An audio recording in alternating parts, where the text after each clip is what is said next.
The New York Yankees are now 4 games above 500, 10-6 on the season. This following a split of a 4-game set with the Twins, and Gerrit Cole is pitching some of the best baseball of his career. But the Bronx Bombers have another injury to worry about. So let's discuss it all with New York Post Yankees beat reporter. That would be Greg Joyce. He joins me from the stadium. Greg, how's it going? Good, Dexter. How you doing? I am doing good. Yankees, 2 wins in a row. Greg, Sunday they had a 2-0 win over Minnesota. Gerrit Cole pitched his 4th career complete game shutout and the first since July of 2021. Cole's been off to a great start this season. In your eyes, has he taken his pitching to another level? Yeah, he's certainly come out of the gates firing, and I mean, listen, this is his 4th year as a Yankee. He's had three really solid years since signing that big contract, but obviously, he's pitching some of the best baseball that he has in pinstripes over these first 4 starts. He has the fastball command, which opens up all of his other pitches.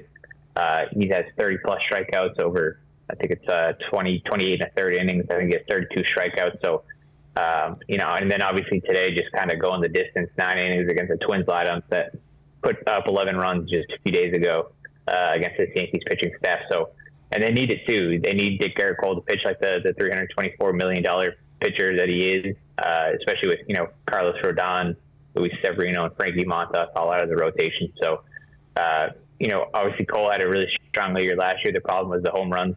33 were an AL high, and through 4 starts this season, Cole hasn't given up a home run yet. So, obviously, this is some of the best pitching that he's put together, in a string of starts with the Yankee, and they're hoping it continues. Yeah, hoping it continues right now with a sub-1 ERA, 0.95. Now, prior to the series finale with the Twins, the Yanks announced that Giancarlo Stanton will go on the injured list again. As Yankee fans know, this 10-day IL with a left hamstring strain. The 5-time All-Star, he's been on the injured list for 5 straight seasons and has missed just under 40% of his games with the Yankees. Is Stanton's lack of availability for the Yanks a problem, or is it becoming a problem? And also, Greg, who will see time at DH with Stanton out? Yeah, I mean, it's almost like they're always kind of holding their breath just because you know that this is a possibility with Stanton, just some of the lower half soft tissue injuries that he's battled over the last few years. When he's on the field, obviously, and being productive, he's one of the most fearsome power hitters in the game. But keeping him on the field is kind of that struggle that they try to find the right combination of how many games to get him. He was getting an MRI today to determine the extent of the injury and the severity, how long he might be out. But it seems like, even before he got the MRI, he knew it was an IL situation, which indicates that, it could be at least a couple of weeks here for Stanton on the shelf. The good news is that they are able to, with Stanton being out, the DH kind of opens up some flexibility there with the extra infielders they have. So they're able to run some different guys through the DH, whether that's DJ LeMahieu for a day, or Gleyber Torres, or Willie Calhoun, who has continued to hit upon being called up, and Franchi Cordero, who's flashing power since they acquired him on opening day. So I think it'll be a number of guys who can fill that DH spot, kind of gives us a little bit more flexibility than when Stanton's in there. So we could see a number of guys. And then also Josh Donaldson, it sounds like he could be back as early as Wednesday. So from his own hamstring strain, so he could get some time at DH too. So it seems like they're going to run a different, a number of guys through there, depending on the day, depending on the matchup, that gives them a little bit more flexibility in terms of getting one of those extra infielders into the lineup on a given day. All right, we'll see how that plays out with all the flexibility at the DH spot there. And Greg, lastly, I got to ask you about this, because one of the weirder things that we saw this weekend was on Saturday with Domingo Hermán, who had a fantastic start, struck out 11 batters in 6 1/3 innings in the Yankees' 6-1 win over the Twins. But he was perfect through 5, and he got checked by the umps twice for what was presumed to be a foreign substance, or substances, during the first 5 innings. Was Domingo Hermán cheating here, and do we have any clarity on this situation going forward? Yeah, so I think the issue was not cheating.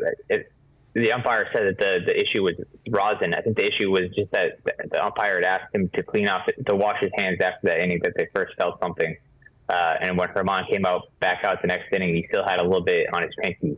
And so that was the issue. And there's some gray area with the rules in terms of how much, kind of grace that the umpires give these pitchers.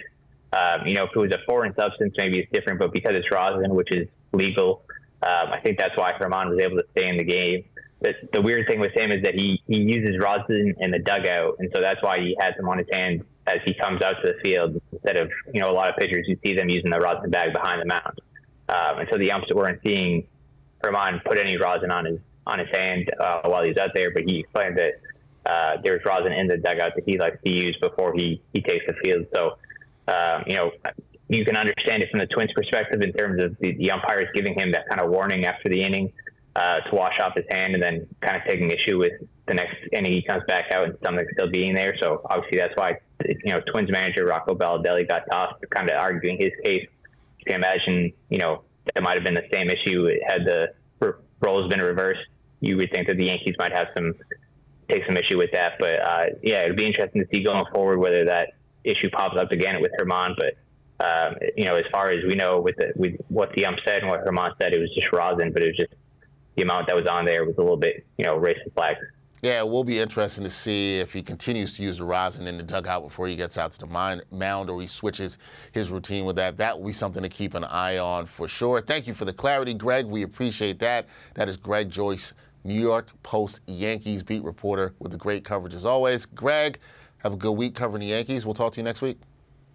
Thanks, Dexter. Appreciate it.